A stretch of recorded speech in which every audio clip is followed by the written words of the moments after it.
This show is sponsored by my new business, MA Capital. I had success in my previous business acquiring companies before I exited earlier in the year. MA Capital is set up to support business owners on that journey, whether they want to sell now or they want to set up for a profitable exit later in the future. If this has piqued your interest and you'd like to work with me, head over to macapital.co.uk.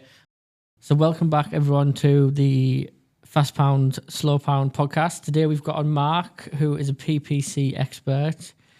Throughout his business journey, he's spent over 100 million on PPC advertisements. So Mark, welcome to the podcast. Thank you. Thanks for having me. Pleasure. How's things? Good, mate. Really good. Yeah. Keeping out of trouble. Guys, just a quick one. Over 75% of our listeners aren't subscribed. So if you are enjoying this, please show some support by liking, commenting or subscribing wherever you're watching the podcast. It'll allow us to keep getting on amazing guests and it's massively appreciated. Back to the show. Talk to us, Mark, about how you got into what you're doing now. How did the business start? Things like that. Yeah, sure, yeah. I fell into it. Purely headfirst fell into it. So I was doing a university course, so like a part-time thing through the back end of college, which was computer science, networking stuff. Can't even fix a router now.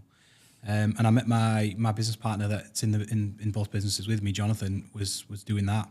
He was messing around with a bit of website stuff, building websites on the side. And I got offered a job with a local PPC agency. They kind of wanted someone in there technical, which was not me at the time at all. And it just went from there. I kind of got in. I had no idea what Google Ads was. I had no idea what pay-per-click was. And I just kind of learned it. Kind of got given a set of clients. I think I had 5. One of them that sticks out was selling network-attached storage. It was quite similar to what I'd been doing at university. And I remember setting a campaign up, having it checked over. First one, launched it. Kind of come in, it probably doesn't line up with how it worked exactly. But kind of next time I looked at that one, there'd been 2 conversions. And I was like, no one had managed to get a conversion out of them. They sold 2 products, and it just kind of blew my mind that you mess around in that way and drive revenue. Yeah. That's how I got started.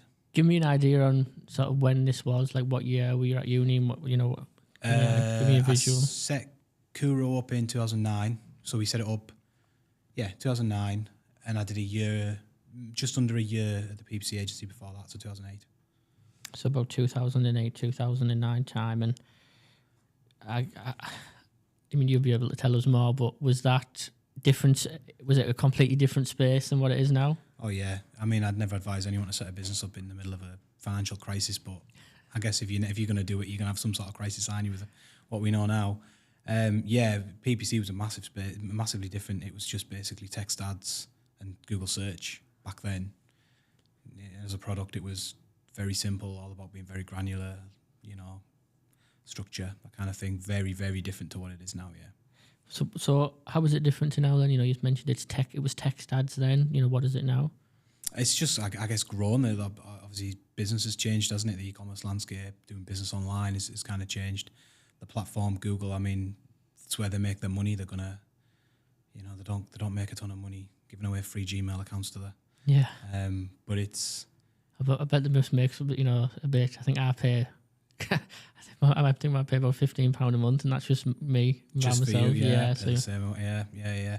So it's changed loads. I mean, obviously the way the easy you can build campaigns now, it's a lot different. It was a lot of. You could always kind of plug and play it yourself, but it's a lot. I want to say a lot simpler to get started now. If you're a plumber or something not digital marketing related, you can get started a lot easier, but it's a lot easier to burn cash as well. Get it wrong, it costs yourself a fortune. How old are you when you set up the business? Told you what maths. 20, I think. So I'm 36 now. So you've been 36, so 2021. Running it for like 16 years? Yeah. You're coming up 16 years, yeah. Yeah. Yeah. Doing me 21. What was it like? What was your thought process and feelings when you first started the business? For me, when I started my business, it was a big thing. It's been something that I'd been building up to, and I always wanted to, quote unquote, have my own business. I didn't know what that felt like. But what was that process like for you? Well, I mean, I did it. If I go back a little step on that, I left the business, the PPC agency. I was kind of made redundant in that form or another. And looking back at it now, I can see why. It was very much you were just given something to do and you got on with it, and it wasn't run very well. And I kind of had a bit of a chip on my shoulder, I guess, and just went, I can do that better. I'm going to go and do it myself. But like you, I'd always, when you go back to the school days and they ask you, your careers teachers, going, what do you want to do when you're older? I had no idea, but the thought that I always sticks out was I want to have a business and I want to go and meet clients and, you know, the glamour side of it, taking them for lunch and all that kind of thing, maybe not doing the work aspect of it, but that's what I always thought. And it's funny how that came around, but starting out at 21, I had no idea. Like looking back now, I had no right to do that. No ideas. It was tough. It was, you know, it was a learning curve. And I guess if you got university, you do 3, 4, 5 years, don't you, at university to learn. And I guess I kind of did it on the job. So did you go to uni then, or? It was I wouldn't say part-time thing. It was a foundation degree Got you. that you did, and you were supposed to go off to uni and top it up, but I hated it. Yeah. It wasn't me. Yeah. But so was your degree PPC related then, or? No, it was network, like computer networking, so fiddling around with servers and that kind of like racks of things, and it used to drive me up the wall because I couldn't read the serial codes on to which cable was in, so I'd configured it all correct and plugged it in the wrong part. It wasn't for me. Yeah. So you left uni and then went into doing marketing and PPC, but that wasn't related to what you were doing. You just sort of fell into that. I got the opportunity to go and work for the local agency, and that was like, say, kind of light bulb moment. Kind of thought I really enjoy this. It's quite rewarding. It seemed, you know, digital marketing. It was, it just kind of set some light bulbs off for us, I guess. I thought this is something I could do. What was it about it that you liked? Like I say, the fact of setting up the campaign and generating results. Like, it's not an instant, and I tell everybody, any client or potential client that comes to our door, it's not an instant route to market, but it can essentially yield results quite quickly. And just seeing conversions against keywords and stuff you built and seeing kind of the fruits of your labour was rewarding. Makes sense. So when you set up your own business, how did you actually get your first clients at such a young age? We ran some PPC campaigns ourselves to generate them, and it was successful to start with. We spent we set the business up, when you talk about bootstrapping a business, we bootstrapped the bootstrap is probably the best way to put it. We started with no cash. I was 21-year-old, student debt. I think I had a bit of money from that left over. We had nothing. We used to pay our rent. Our first office was Middlesbrough. Through the university, they had a business incubation scheme, things like Victoria Building. I think a lot of people around here. Now. Yeah, it's still around. So I think Steve Dugan's just left it. Steve was part of it when we were there. It was £65 a month, our first bit of rent. And at one point, I remember having to borrow off my girlfriend, now wife, to pay my half of the rent in. It was that. So we were using Google Ads vouchers and setting up new accounts just to get going. And we'd set one up for, I think it was £75. Spend 25, get 75 maybe, something along them lines. And we were just setting up new accounts to get clients and keep the spend low. And it worked. It got us a start, got us 5 or 6 clients to start with within about, I want to say 2-3 months of getting going. Yeah. Do any of the old school stuff, or were you fully focused, knocking on doors? Yeah, I did do cold call, and I very quickly found I didn't mind doing it. It was more, I don't mind getting told to do one politely on the phone, or the rejection side of it, but it was the monotony of just the same thing. It was like Groundhog Day. So we did that for a bit. Probably not great results, but we probably got 1 or 2 clients from it. We used to send letters, daft stuff with stuff in it. But yeah, we got most of the clients came from actual running PPC campaigns. Out of those 4 or 5 clients, how much spend would you have been managing at that point? Not a lot. So the first client we ever worked with was a video production company back in the day, and they were spending hundreds of pounds, not nothing major. And I think we were charging them like 250 quid. Worked with them. Second client we ever won was a company called Systemise Solutions. So we still work with Kerry to this day. Wow. She's been incredible. And they were spending. She just came to us temporarily. So I had a spike of data way back when, and I want to get back to that level of performance. Can you fix it in, I think she said 6 months. we started working with her, and then it just went from there. She just kept paying us, and we just kept doing work. And yeah, the first real client I think we won that was kind of major was probably spending a few thousand, £3,000 or £4,000. We've never been the agency that goes and wins clients that now's a bit different, but certainly back then we weren't winning or speaking to clients that were spending significant thousands of pounds, 10,000 upwards. We were the kind of agency that took the one spending 1,000 and took them up to spending that. So a lot of the clients got there through the work we produced. We weren't kind of tripping over major accounts that were spending big money. I mean, the agency I worked at before that had a lot of accounts that were spending silly money. But yeah, no, it was baby steps for us at the start, for sure. What was big money to you though, at that point? A couple of thousand? Company spending £1,000 and I look back and think, not so much now, but how I felt at the time was thinking someone's put that trust in me to give me, and some of the businesses were large businesses that just weren't investing into the channel that big, on that much of a level, but they were trusting me to spend £1,000 of their money essentially. That felt like quite a big deal back then as a 21, 22-year-old kid. Yeah. So you're currently managing around 1.5 million to spend, I think you said. A year, yeah. So when you mentioned 100 million, we've not spent that. We've just spent it on behalf of clients. Clients have spent that, It sounds good though, right? Yeah. I shouldn't have corrected you, but just for transparency. What have been the biggest learns from going from that couple of £100 spend to managing 1.5 million? What have you learned throughout that process?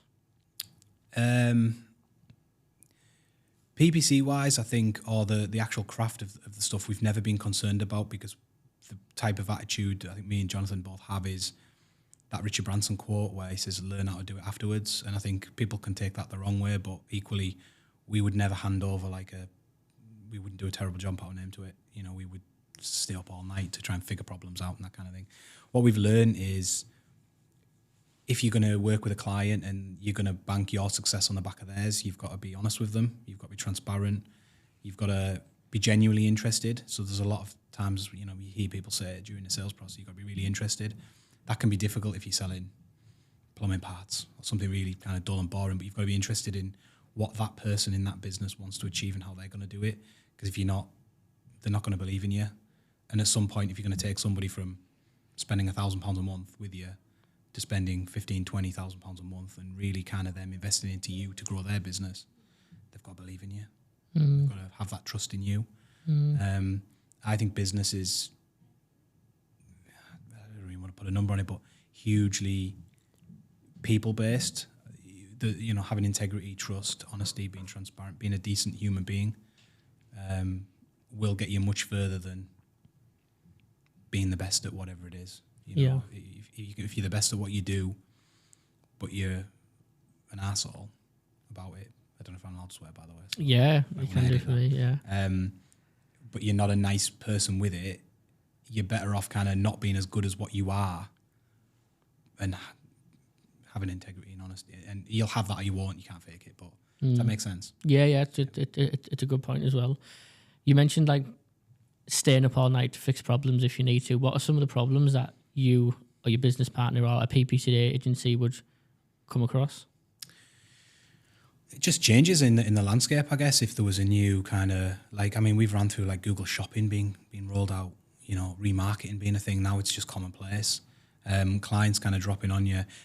I think that the one mistake we made, I don't want to say it was a mistake, but the one thing that cost us early back then was we massively over-serviced clients.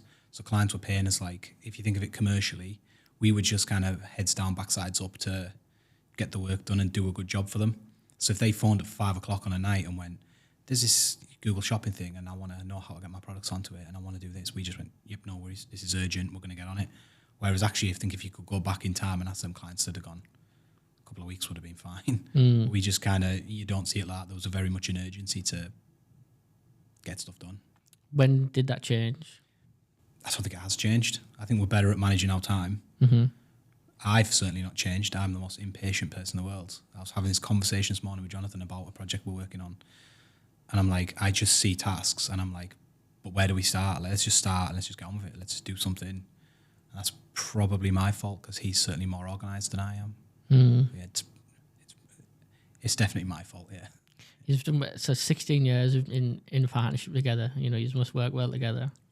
There must be something there. Yeah, he's Yeah. stuck around this long with us, so yeah, it works. It works. I think, you know, if you have two people that are very similar in a business, it's kind of two people doing one person's job, isn't it? We're different in the right areas, but I think it complements each other's skill sets. Yeah, definitely. Yeah, 100%. I've seen that with the business partner I had. I think we were very similar in terms of our strengths and weaknesses, and ultimately, that's not what you need, is it? You know, you need someone to be.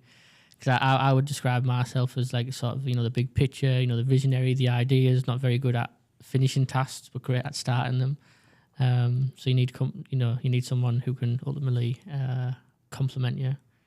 Would you say you're that person, or is Jonathan that person? Couldn't agree more. I think I would put myself more in that boat. Yeah, Jonathan's the kind of, I can throw something at him and he'll piece it together and put it together and finish it off. Whereas I'm like you. I'll start. I've got all the energy and all the enthusiasm and motivation to start something, but I'll wean halfway through. I'm not the details guy. Yeah. So like before when I was telling you about the networking thing, that's why it didn't work, because you had to be detail oriented. I can see a bigger picture and I can see a goal and I can push people towards it, but I'm not the guy you want on the details with it. Whereas Jonathan's that. He's very, like I say, organised. You give him something to do and he gets on and does it. Like, it's not me delegating it to him. I go to him with a problem, he'll come back with I go to him with a problem and a solution, he'll come back with 3 solutions that are far better than what I came up with. Yeah, makes sense. Who else is in the business for you, or is it just you two? Just us two in Kuro, yeah. So over the years, there's been a few others. Like I say, we set the business up. We've made mistakes. We've had people in. We've made all the agency cliche mistakes. Hired the wrong people and took on the wrong staff. It was about 10 years ago. We maybe not quite 10.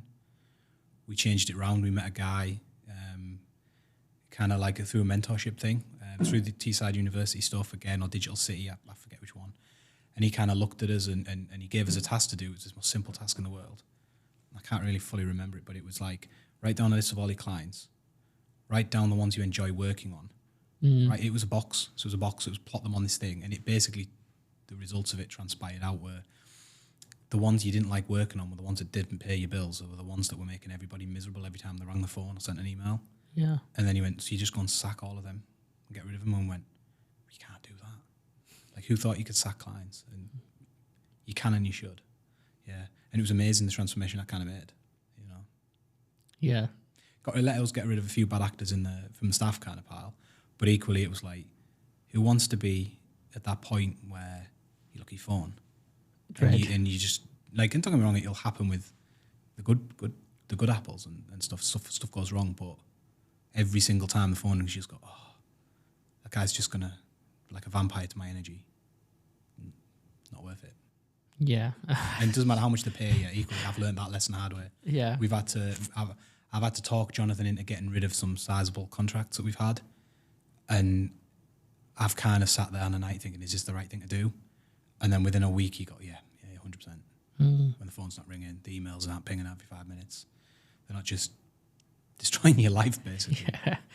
Yeah, I've had some of them clients. And obviously, we worked with like a lot of landlords as well. So, you know, their investments are like the most important things to them, you know. So, you know, similar to, I guess, if they're spending tens of thousands of pounds, they're going to be on you, aren't they?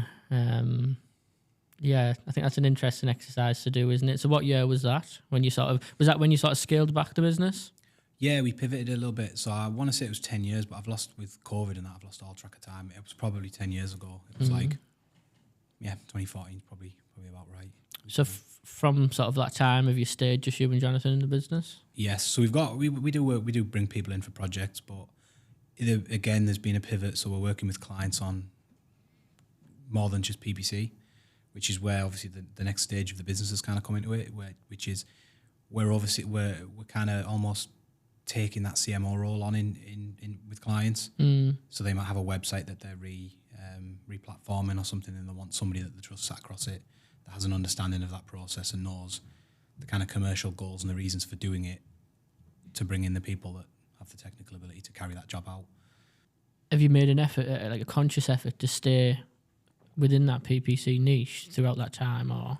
Yes, so yeah, we did. We wanted to just be a specialist in PPC at that point. So again, Jonathan, with some of the clients that we looked at was on the website. His expertise was web development. He kind of looked at me one day after building a website and he went, "It's been live 3-6 months from that," and he went, "How much money's gone through that?" And he went, "No wonder I'm not sleeping on a night because I'm solely responsible for this." And we were like, "Yeah." And we had a few really bad kind of web projects where the kind of scope creep was unbelievable. So they were just adding stuff in, but because we were young and trusting, naive. Is that an industry term, scope creep? Possibly, yeah. Basically, they were I've just. never heard of it. It wasn't a defined brief. So basically, like if you think of your property stuff, Yeah. You're gonna put a kitchen in, and then suddenly they want it extending out, and they didn't agree to that. But you then go, well, we'll do that, and we'll stomach it. And suddenly the bathroom's going to sit on top of the extension, and before long, this 3-bedroom house you were building is now a 5-bedroom kind of detached, something out of Home Alone style mansion, and you look back and you go, that's cost me a fortune. And it was not fun. But we weren't keeping an eye on that. But it was like, we're busier, we're working longer hours, but we're not. There's not much more money in the bank account. What's happening? And it's amazing how many people kind of don't spot that. You think that's quite obvious, but you're just there working hard for your clients. They're telling you you're doing a great job because they're not going to tell you. I'm basically paying you like £5 an hour the amount of work I'm getting you to do when you boil it all down. You know. I think a lot of people actually like that, don't they? Because they want to please the client and they'll do anything to please the client. But I find it crazy that there's just you and Jonathan in that. I mean, for me, like you've not got like a PA or someone just to get rid of the admin. Like, who does your invoicing? Like, so we've got a bookkeeper that sorts all the invoicing out and stuff like that. We've got call answering kind of service, so like the phone's not ringing all. Like clients got mobiles, but they ring through that. We've got processes in place that just allow us to be.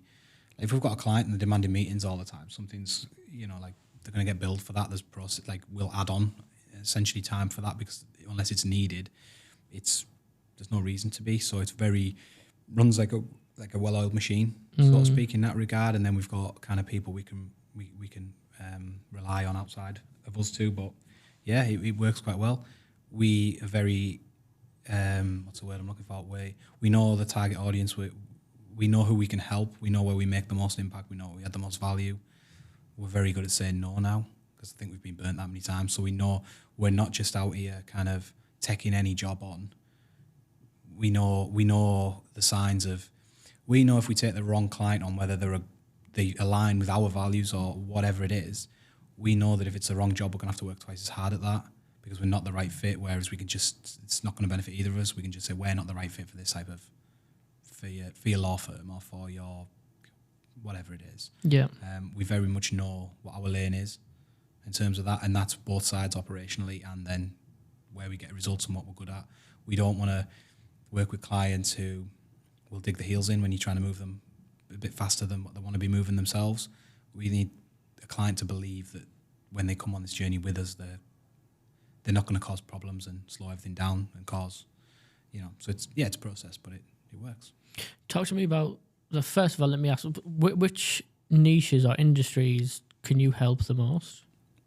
We work mainly across retail. Now we've got we don't really work with a lot of sexy clients in that space, if you like. So your jewelers, your fashion, your sports, whatever it is like that. We kind of work, call it like dirty industry, pipes, spares. We've got one client that sells when the council dig holes in the ground or whoever's digging holes in the ground, they put them plastic mats over them. They sell them and rent them. Like the business is incredible. Like it's a huge business itself. Doesn't do a lot through like PPC's not a huge channel for it, but they get inquiries for like Samsung. They want the car park redoing. They rented the field next door, put these ground mats down as the farmer had the field stipulated in whatever contract he had with them. They rent them out. I think $200,000 the inquiry's worth, something like that, and they get all them mats back. What a business that is when you think of one. Yeah. So like stuff like that, pipes, fittings, parts for spares for refrigerators, those types of like more commodity items, dirty industry. We really do kind of, not to say we couldn't work with jewelry or trainers. We've worked with those types of clients in the past, but we're not. You get a lot of people that go, I want to work in hospitality because I want to go and I want to be comped to suite every time I go down in fancy places. That's not us. Like, we want to work with people that, you know. And again, it comes down to the business owner, really, not necessarily the sector. If the business owner's like, you know, like a law firm's a bad example. I'm kind of maybe picking on that a bit, but you know, we've had the firm 150 years, and I'm now the partner. I don't want to be the one that tanks it. We need 5 more inquiries in our conveyancing and family departments every month. You can do that yourself. You don't need me. You know, we're geared up to go. We want to be the biggest law firm in the UK, and we want 6 offices across this territory. Now we can talk. That's interesting, yeah. So you're basically what you're saying there is you want to work with people who want a lot of scale. People want to level up, yeah. Want to kick on. We don't just want to, you know, plug into something and be left to fester in the corner, kind of charging a fee that is. I mean, don't get me wrong, we've got some clients that we don't really do a lot with because we've gone through that process with them. So they pay us to have us around and keep an eye on this and stuff, whatever it is. But yeah, we don't want to start out with that. We want clients that have got growth ambition. Yeah, it's interesting that.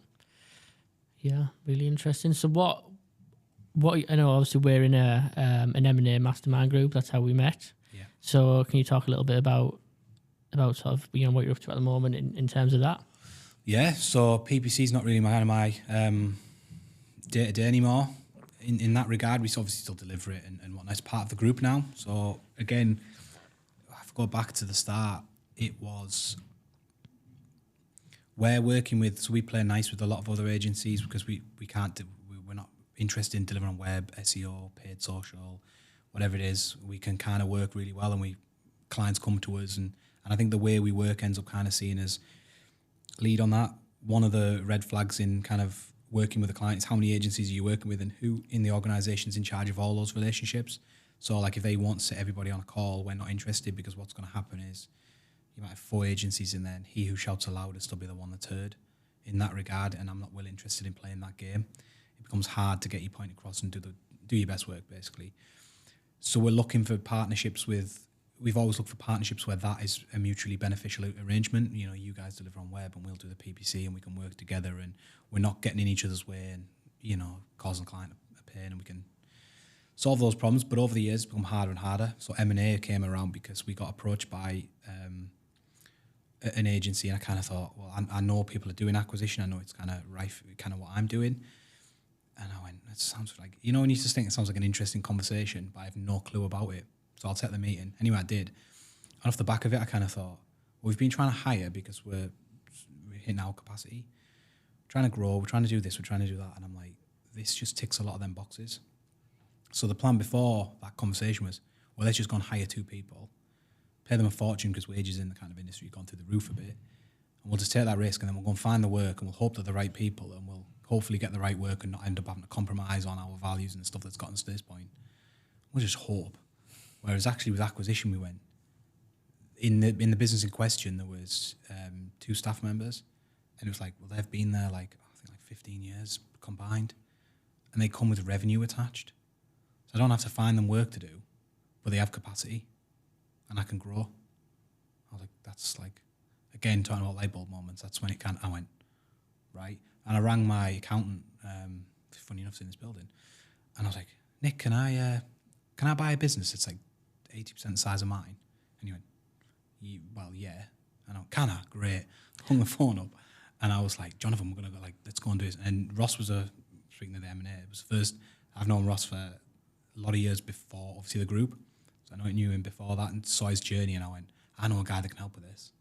And then obviously spoke to him, and when you speak to him, kind of blows your mind a little bit, doesn't it, of what he's doing. And I just solidified that like M&A was kind of a really good way to go with this. What year was that?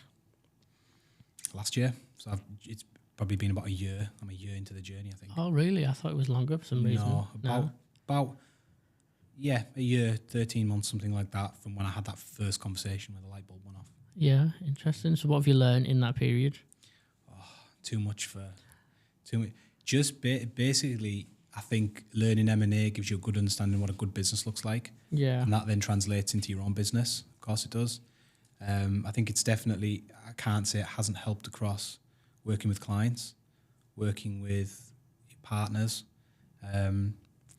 But it's just, I see it as a really viable way to kind of really ramp up my operations, if that makes sense.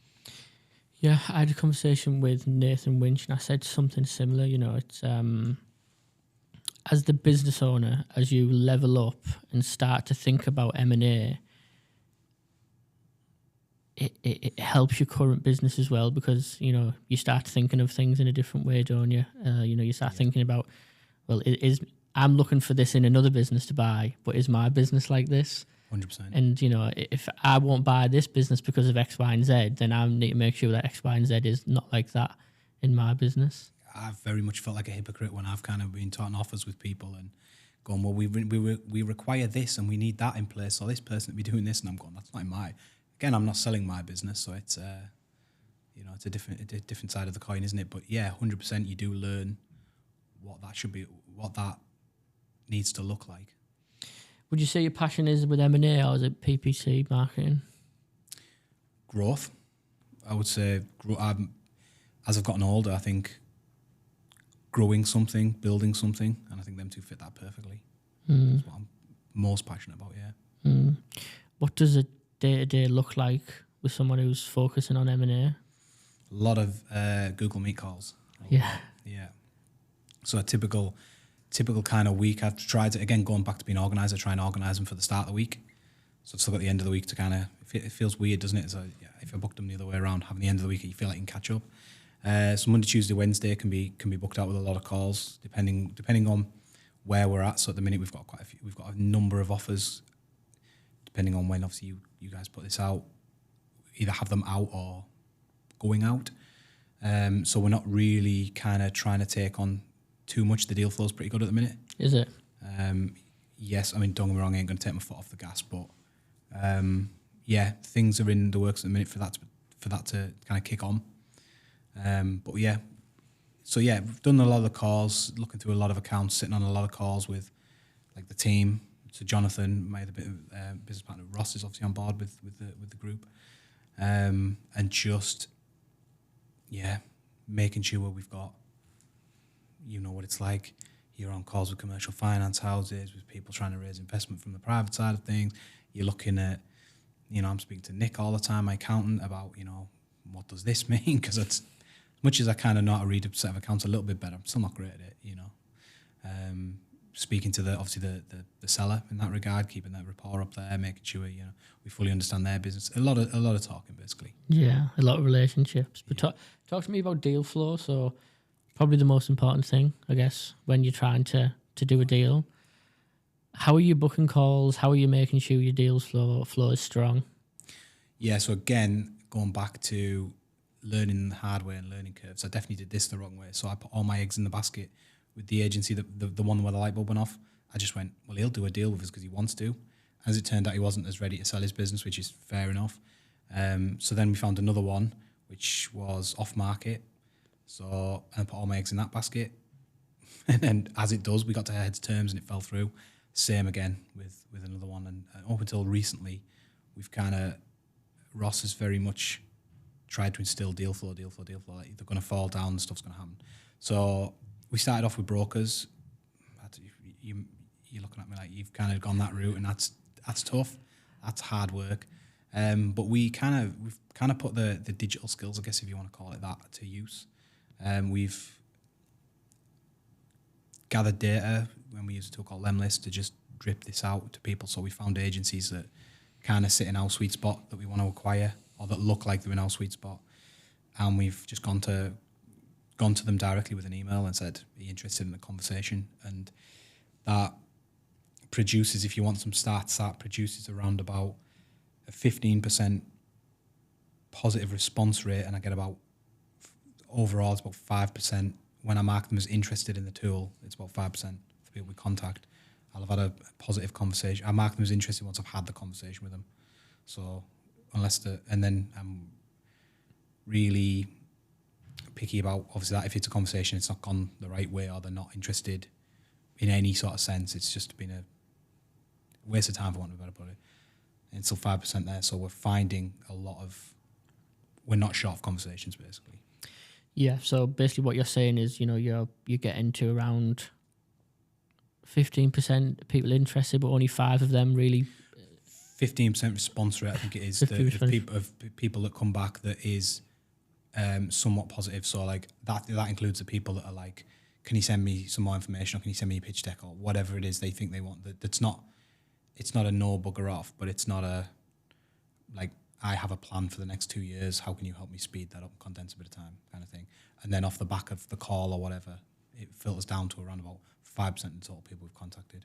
Which, like you say, I mean, the other couple of Mondays, I had 6 calls in on the Monday, 6 calls in on the Tuesday, 5 on the Wednesday, 3 on the Thursday, and then 1 on the Friday afternoon, which was the other week. And I wouldn't recommend it because like Zoom fatigue's a thing. That's insane though, isn't it? Like, I think a lot of people, if they're in the M&A space, would be like, oh my God, I need that system. Like, it's unbelievable. I wish it would apply, because we've done the same thing to try and win PPC work. If you could do that you'd be onto a winner. So, I mean, so many questions. So 5%, people are interested, but how many people are you putting in the top of the funnel to get down to that? Are you doing like tens of thousands of bits of data, or is it thousands? Like, what is it? I think we've maybe reached out to about 3,000 people by the time that's a wash through. So it's producing maybe more, actually. Good question. Maybe more than that, actually. It's still going through the it's not all the data's not gone through yet. Takes time, doesn't it? So it drips out, so it'll be going out till about spring next year, I think. We chop that up, so maybe even more. But good question. I don't know. How are you getting the data? LinkedIn mainly. So like we're doing a bit of old fashioned work. So like looking at agencies and then kind of finding them through LinkedIn to get the data that way, and then reaching out to them via that method. So we do reach out to people on LinkedIn as well as email. Mm. And is it just agencies that you're looking to acquire? You're not looking to... The initial plan is agencies, yeah. So we want to build a performance and digital marketing group out. And then what we want to do is use that as a tool to then go and acquire like the businesses that we're typically generating incredible results for. Yeah. And go and buy those companies when we've got this engine we can plug into it, basically. What do you mean by performance marketing? Paid. So like PPC's kind of performance marketing, paid social, paid media, basically. Mm. But then we want to build that out to be all encompassing across the digital. So we've had calls with like brand companies. We've had calls we had a call the other week. I say the other week when that could be any time in the last 6 months. It was maybe a month ago. It was they were heavy on print. I kind of thought, what do I want to talk to a print company for? But then when you look at it in close detail, you kind of see the clients. And while the clients are going to them, the type of print they're doing is marketing collateral. They're spending on marketing. And you look at it and you kind of think there's a good connection there. And then they were doing like a little bit of web and a little bit of like social media stuff. And you can see and it was a decent size as well. And you can kind of see how that would click in. Because the plan is with the performance marketing group is not just to go and buy revenue in and say, well, we've bought 25 companies that do $1 million in turnovers, therefore we're a £25 million group. What we want to do is go and buy companies in that equally add value into the group. So we want the platform type companies that we can roll up other acquisitions into. But when you've got a web company, the web company can send work to a PPC company. The PPC company is going to require paid social. The paid social and the PPC company, as well as the web, are going to need some form of creative. So what we want to do is make one and one make kind of 6 rather than 3, and grow it out that way and get everybody working together. And then equally, there's benefits to that. So like one centralized finance system, HR system, everyone's singing off the same song sheet in terms of operations and processes eventually. And equally, like I say, the problem solving aspect, I kind of wish I'd started to invest into kind of like mentors or learning, if you like, a lot sooner than I had, because I've just trying to solve the problem yourself when there's people out there in your network that have been there, done that, and can help you with it. It's just no-brainer, really, isn't it? So with the agencies, when you purchase an agency, are you just purchasing the revenue and the clients? We want to purchase everything, yeah. So we don't want to be buying kind of the book, if you like, and just the revenue. We're looking for agencies that have a semblance of a senior leadership team, that have somebody in the business that's wanting to run it. We've spoke to a lot of companies. So we've kind of been advised that don't go and look for companies with like EBITDAs under like 300, 400k, because they're notoriously difficult to go and buy, and you're not going to just go and slap your own cash down on the table and take that risk, are you? If you've got like 800 or 1.2 million. Yeah. You know. I mean, Amazon have got the most money of probably any company in the world, and when they buy companies, they're not buying it with cash. There's a reason for that. But I kind of look at that and think, no, it's just a challenge that nobody's solved yet. So there's obviously creative ways to do it, and I don't know whether I can only speak for the agency space, but there's a lot of, I've poured blood, sweat and tears into this thing. It's worth more money than it is. And I get that because it's my company as well. If someone came and offered me the book value for it, I'm not interested. And equally, even if that's like, I don't need the money from it, like I've put a lot into this over the years, like a lot of effort. And we're finding that. So you're getting people that turning over £500,000, you know, that we're kind of jumping on calls with, thinking 150 net profit, but the guy want £3 million for it. Because, you know, I spoke to a broker 2 years ago and they valued it £3 million, and I'm like, it's not worth £3 million, mate. You know, it's not close to £3 million. It's actually worth something like £500,000, if that. And they go, oh, well, that's not right. And it's like, it is. But equally, I think you could kiss a few frogs, haven't you? Yeah, it's a massive learning curve, isn't it? I mean, yeah, the more calls you have, definitely helps, doesn't it? Just, you could probably have a call for 5-10 minutes with someone and you know if they're going to be the right type of fit or not and where their expectations are. But just on that point then, with the calls, do you have like a set sort of process you go through? Are you telling them it's not worth what they want? Are you getting the price on the first call? Or are you trying to build rapport? How are you doing it? Both. So obviously it depends how open someone's willing to be with you, and I don't want to kind of jump into, you know, I don't know how to put that politely. I won't say what I was going to say. You don't want to, you know, I don't want to jump into bed with them on the first date kind of thing and really trying to get everything. I want to, find out more about them. So the first call for me is kind of rapport, like, can I work with this person before anything else? Or is there something that I can work with or add value to? If they're more open on the financial side of things, normally off the back of that, they'll share that information. If it's off market, you've got to go and get it. They've got to request it. Unless it's with a broker, they'll have it to hand. And then from there, I want to quickly try and get a no as quick as I possibly can, or a reason why I can't do a deal here, which is, again, if I value the business at 250,000 and you value it 2.5 million, we're never going to agree. So it's about finding out where they're at with it. So I've got one at the minute where the guy's just wants to talk multiples, and I'm just, so he goes, I don't want to talk valuation, I want to talk multiples. I'm like, it's the same thing. Like, I want to know where you're at with this, because I have I know he's overvaluing it.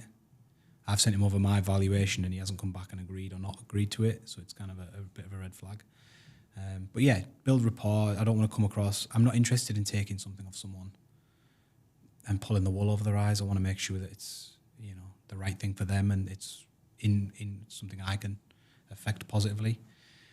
And then I want to make sure they're in the ballpark with that. So it's kind of slow to start with, but every opportunity I want to kind of save their time. I don't want to be wasting it by trying to get them to take a £750,000 haircut on something they're not going to. Mm-hmm. Why are these agencies wanting to sell? I think it's tough. I mean, I say tough. It's not, 12 hours in the dark down a coal mine tough, but it's tough running an agency at the minute. I think agencies are finding it harder they've always found it notoriously hard to win clients. I don't think there's a silver bullet for new business. They find it hard to make money now. Costs are going up. People don't understand how to run one operationally. I think you get a lot of agencies that start where the guy or the girl in it is very good at what they do, and they go and win work, and then people start to realise how good they are, and they win more work, and they hire people, and they hit that ceiling where it's a bottleneck. They've got 6 or 7 fee-earning billable staff, but they don't know how to then remove themselves. And 6 people all doing six persons level of work, running through one person creates a huge bottleneck, and that comes at the cost of growth. So a lot of that, a lot of the calls which is unintentional, I haven't targeted this in any way. 90% of the calls I sit on, the guy or the girl will be 55 plus, and I only know that because they'll tell me that. They'll say, I am. I'll go, why are you interested? What interested you about this conversation? And they'll say, well, I'm 58 now, and I don't want to be working when I'm 60. And I've kind of thought about this for a while, and now's the time to pull the trigger. Equally, when we started, COVID was coming off the back of that, or I mean, we've kind of lurched from crisis to crisis, haven't we? And people kind of have gone two ways with that. They've pushed water uphill long enough that they go, if I don't get out now, it's not going to be. I've got it back to where it was, and I want to sell it there. Or they're at the bottom of that, where they go, if I don't sell now, it's kind of game over. Yeah, that makes sense, bud. How do you value an agency?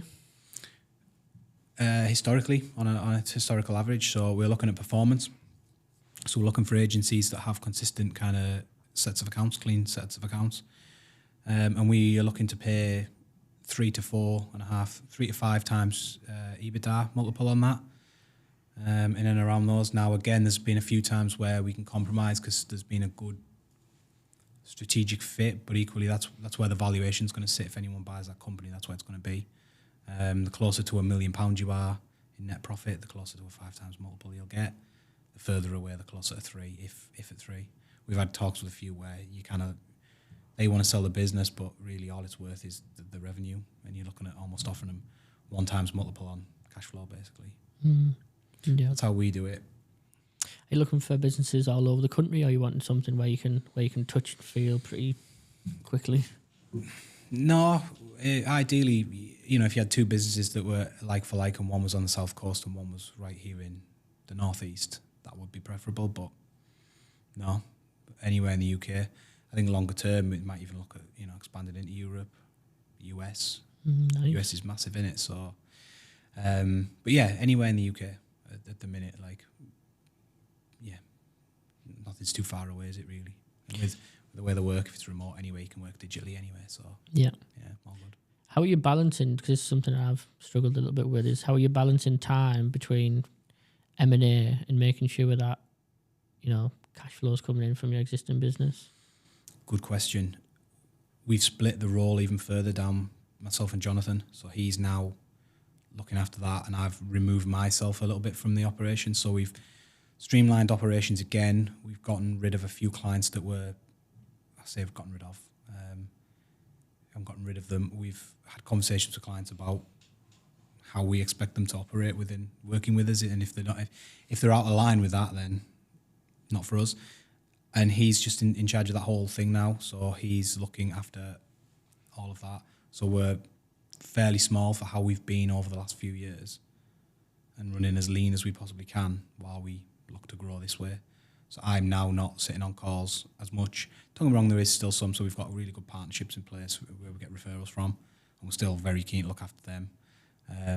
But we are not running with a business development engine, if you like. We're just waiting on the phone ringing for new inquiries. We're happy with what we've got.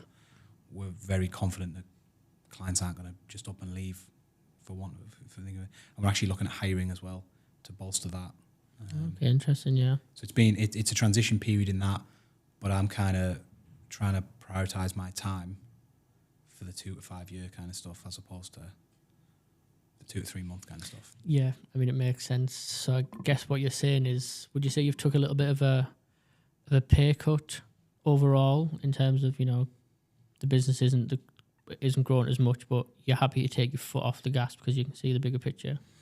Yeah, we haven't took a pay cut. There's less money coming through the business, but the business before we started the M&A journey was very much a lifestyle business. Like it made good money and it provided a good lifestyle. I was not really, I didn't have to be in it 8 hours a day.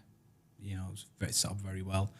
So yeah, there's less coming through. We've really tried to focus on time and time savings where we can do that. But yeah, we're very much. There's obviously a line in the sand. Like if we're 3 years down the line, like it's cost us money. We've instructed lawyers on deals, and it's not gone through, and they still obviously have a cost. And you're not going to argue with a lawyer, are you? So eventually there's a line. If we can't get a deal done in 3 years, we can't keep blowing cash at it. But all we need is one deal, and then that completely transforms what we've got. The opportunity to then go and get another one and another one. We believe in this kind of this path forward. How far away do you think you are from that deal? Good question. Close. I think we're very close. I think I've spoken to the person that's going to be our first deal already. No, I'm confident. I will have definitely spoken to the person that will do our first deal. We've got an offer going out, which we're really excited about. So as of like early December now, very excited about it. Had a lot of conversations, put a lot of work into it, a lot of work. And I think we're there, and I think we value it in the exact same way they do. We're getting down to the brass tacks of how do you want the money paying, that kind of thing. Nice. We're getting there with it, so It's exciting. I'm not going to say too much, but he's a motivated seller. It ticks every single box that we want in that regard. It'll come in as a platform business into the group. That one I think is going to be my first. I'm hoping. Yeah. I know you can't say much, so don't, but tell me how it will affect yourself and the business. What effect will it have on the business? It's going to give us a good opportunity. So we've got clients that, if this deal doesn't happen, we've got on that well as a potential partnership in that regard, that I feel like there'd be still a good opportunity pass work between one another. But there's a couple of our clients will benefit massively from what they do. And then they've got clients and they're transitioning and specialising a little bit more. So it's more of like a dev agency. And that... What's a dev agency? Development, website development kind of thing. And it does like custom development as well. So like plugging in all the back-end systems and to put it... and that they're now moving away a little bit from kind of the digital side of things, which is a nice opportunity. So there's like, when we're talking about like one-on-one making 2, one-on-one in this one's kind of making 4 or 5. And there's and then equally a lot of the work they're moving into, we've got clients into it, but good connections into people in that space. So when you look at it, I'm very much a eternal optimist. Everything's going to go to plan. Everything will be perfect. Everything's going to work out. I can't see how it doesn't work, like how it doesn't become incredible. Obviously, there's going to be some slap in the face down the road at some point, and it won't be all smooth sailing. But equally, if I'm picking up my scorecard for what I want the perfect acquisition to look like at any stage, whether I'm doing the 1st or the 10th, they're ticking all the boxes. Wow. What about like financial impact on the bottom line? Should you say what sort of impact that'll have? Good question. We'll be putting a good chunk of change into it, but we'll be doing it in a way that's... We're not looking at over-leveraging anything, so we don't want to be in positions where a year down the line we're having to go and seek private investment or go back to the bank and ask for money because we've over-borrowed. The deal's going to have to make sense on paper. In a lot of different ways traditional lenders would look at a deal. We're not taking any huge risks with that and overpaying someone for it.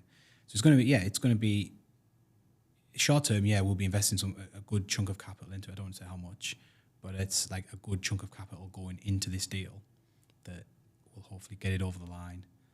And then once we've got that done, I think the big problem we've got with like Kuro being the size that it is and the type of target company we're looking at, Kuro's not big enough to support the debt on that side of things if we went through like a traditional debt kind of purchase. So we've had to raise cash. We're still looking to raise cash, so to fund future acquisitions, and we've had to put our own kind of money into this as well. So there'll be, answer your question really quickly, probably a big hit financially to start with, but the deal will, produce for us in the short and longer term. Yeah, for sure. So could you say like it's gonna add 100 grand to our bottom line profits for the group, or it's gonna add £1 million on the bottom line? Would you be able to? The business in question's kind of around about 400k in EBIT at the minute. Okay. So it should be adding 400k bottom line once we pay off. Yeah, that's right. Like we're not going to be paying all of the money that he wants up front on day one. Yeah. So there'll be obviously a debt service coverage. We'll be covering the debt out of profits going forward for percentages of that deal. There'll be obviously investment that we'll need to see our investment back. If we need private investment on the side of that as well, they'll need to see that back. But then we'll need to see a certain ratio covered to be kicking revenue to the bottom line of either whether it stays in that company or pushes up into the group or what. But Yeah. it needs to be profitable. We're not gonna Yeah. take it on, ram it full of like other people's cash, our own cash, so we've got skin in the game, and then look to have to go and get a bank in to give us a bridging loan for a year or something. Yeah. So phase 1 of the plan is to buy these agencies to then start phase 2 of the plan, which is essentially getting involved with, maybe like your boring businesses like you spoke about earlier. Is that right? Yeah, we want to build the group out, but equally, if we don't ever end up getting onto that, so like actually through this process, and one of the things that's equally worked, we've got if I said YBO to you, you'd know what I was talking about, like consulting for equity deal over the line now. So just agreed that with a client, Class, yeah. which is not into the agency space, but it's essentially we would have never looked at that type of deal without doing this kind of work. Yeah. They came to us and we were doing the PPC for them, and they had digital problems, should I say, and as we kind of started to look deeper and deeper into it, we would have just kind of probably in the past gone, they need a lot of work doing here, they need that, and then with the toolbox that we have now, we've kind of gone, that's absolute. We have the solution to those problems. We can certainly help. So, long story short, we end up with a whiteboard deal from it. Yeah, just for people listening, if they don't know what a whiteboard deal is, what is a whiteboard deal? I think it stands for working buyout.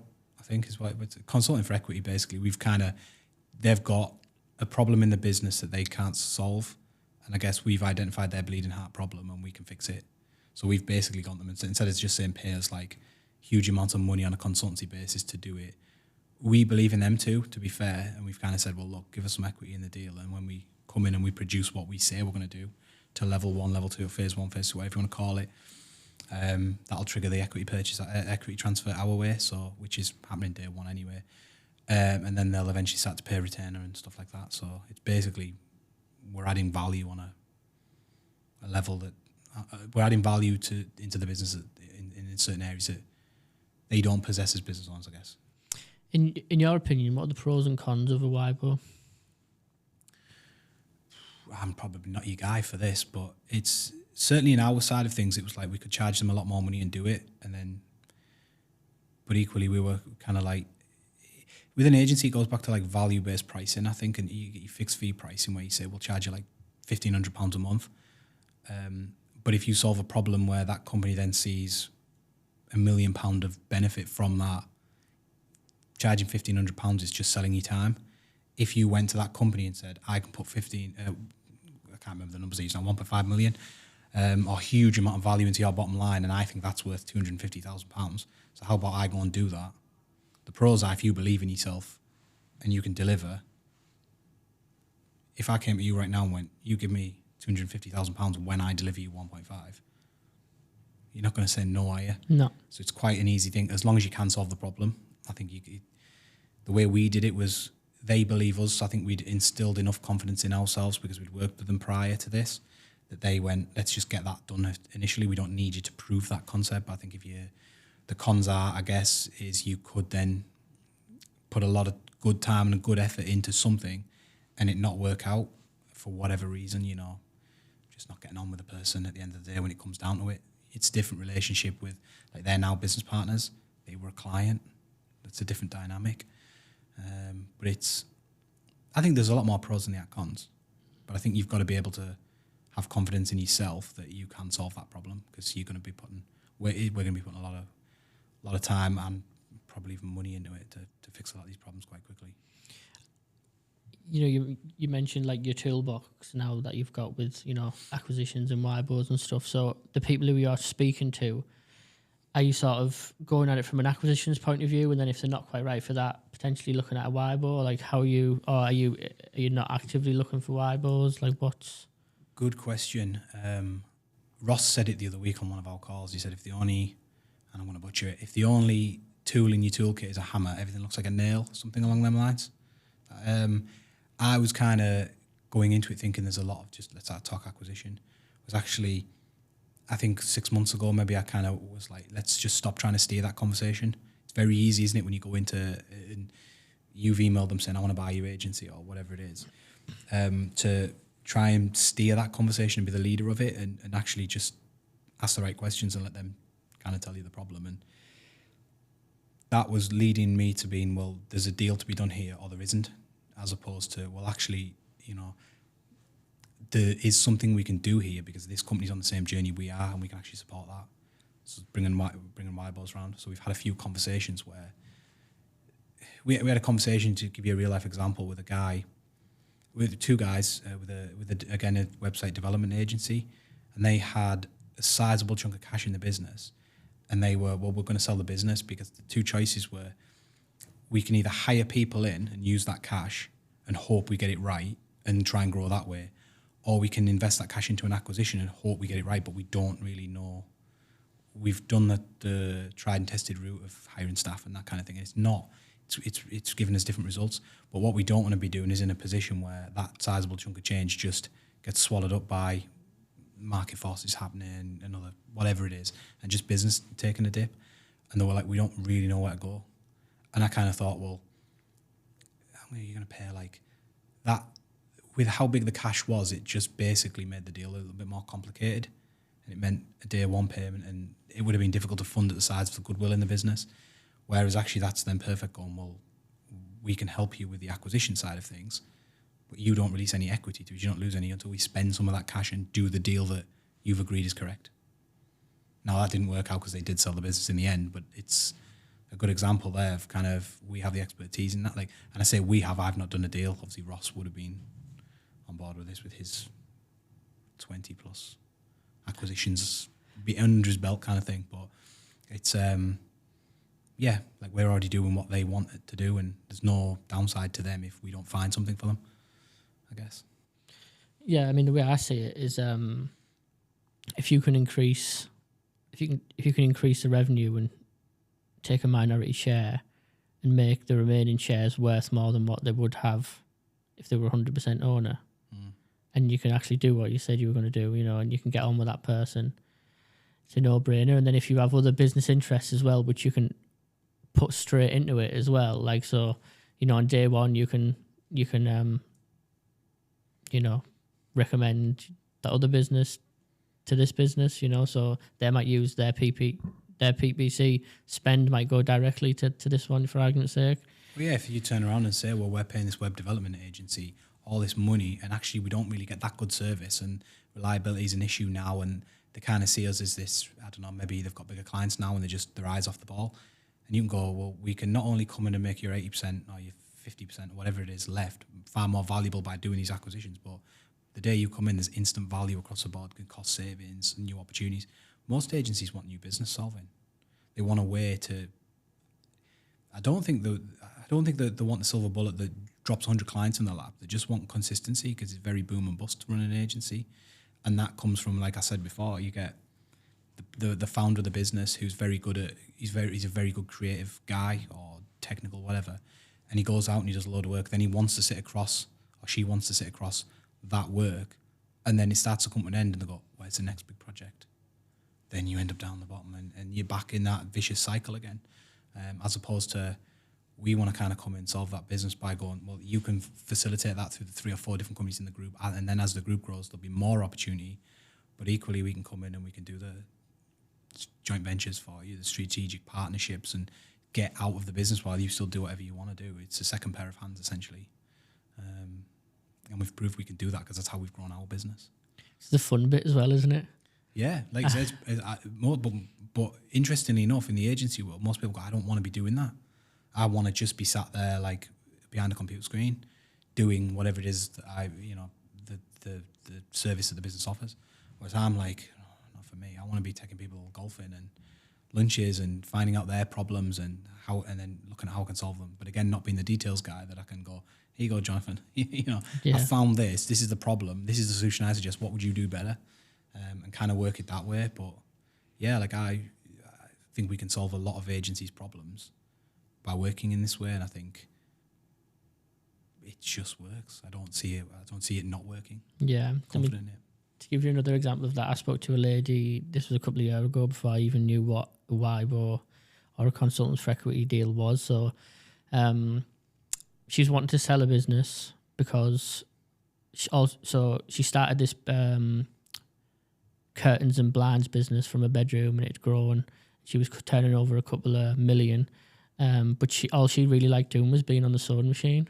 you know. So she didn't really like doing the management accounts or understanding them, or, you know, doing one-to-ones with the team and, you know, that general business stuff. Or she didn't really want to look for new work, because all she was happy doing is sitting on this sewing machine. So, you know, I think it's businesses like that, you know, could really benefit from such that high-level strategic thinking. Yeah, and I'm sat here saying that most people don't do that and don't want to do that as if that's a bad thing. I think the operator is the hugely important one. You think of like the Batman and Robin dynamic. I don't know which way you go with that, because you would think of the operator as the Robin, but probably not, because without Jonathan, I can't be doing this. I can't be swanning. I could. I wouldn't get very far, and I'd run out of cash very quickly. Yeah. But equally, it's an interesting dynamic. You need both in the business, but You do. I know where my interest lies, and I think, going back to what we said earlier, like if you're interested and genuinely interested in something, you'll pursue that much further than if you're just told to do it because you're given a paycheck at the end of the month, or there's some vague reward that at the end of it. But if you're passionate about it, like I'd do this for free if I could. Yeah. Technically, I am doing it for free. There's no cash flow coming into the group just yet. Like, you know, like and whatnot. But it's interesting. I'm learning from it, and it's an area I want to be in. So it's, you kind of think when you go back to school days and stuff like that, like if you could tell 14-year-old Mark what he's doing when he sat with a careers officer, this is what you're doing now, I think he'd be pretty happy. I think. That's a really good point. Just before we finish then, Mark, you've spoke about the group. What is the group of businesses? What's the idea for that? You know, where you're looking to take it? Are you building to sell? Like, yeah, talk to me about that. No, we want to build the engine first. So, I mean, don't get me wrong, I'm not going to sit and say we wouldn't sell it if someone came along in 5 years with a huge offer. But again, it would have to be right. It would have to be good for everybody involved. We want to build, BC24 it's called, as that is BC24 Group, we want it more as a community. We want to build platform businesses into it that we can roll up other businesses in. We want businesses to be able to come join it, whether that's like on a YBO kind of deal or what, or we haven't figured that bit out yet. It's still early doors. But essentially come and benefit from that. So like companies that are smashing past a £3-4 million turnover can solve a lot of problems of that first initial problem I talked about, where you've got a load of billable staff but you have no operations and processes in place. That person could spend 2 years and cost them a lot of money and hope they get it right, or they can work with someone in there, or somebody from higher up can come down the ladder, if I want a bad way of putting it, parachute into that business, insert all their knowledge and the value that they've delivered into other businesses, solve them problems quicker. They benefit from that. You know, and again, the new business aspect, the operations side, the finance stuff, the HR, not having all those kinds of headaches that people don't want. We just want to facilitate that. Now, that might look like something completely different to me and my agency if I was to join a group like that than it would to you and yours. So again, it's kind of that open idea that if we get the right people together who have a common problem that we believe we can solve, we want to work with them, and that'll be, we could fully acquire them if they're wanting the exit. We can help them work towards an exit. So everybody in the group isn't going to just be rolled up into one company that everyone's invoice says BC24 on it. We want these companies to stand, these agencies to stand alone on their own 2 feet, to be able to bring stuff into the group as well as benefit from the group. If they want to exit themselves in 5 years and they want to work with us to help them facilitate that, if they want the new business aspect sorted, whatever it is, each one will have their own individual problems, their own issues they want to solve. We just kind of want to help them solve them, basically. How do people contact you if they'd like to speak to you about that? LinkedIn, probably the easiest way. Email. My email address is really simple. Do you supply that at the end, or do you want me to give it a shout out, mate? And then we can... Yeah, as well as mark@kuro.agency. So CURO. Yep. .agency is an email address, or LinkedIn Mark Blackley. So that's Blackley spelled funny, as we had a chat, didn't we? BLACKLEE. You find me on, I think I'm the only one on LinkedIn with that surname. So meetings will only be at the start of the week, though. Yeah, you better want a meeting on a Monday or Tuesday. No, I'm happy to meet anyone. Yeah, it's good. Thanks so much for coming on, mate. Appreciate it. Thank you for having me. Been a pleasure.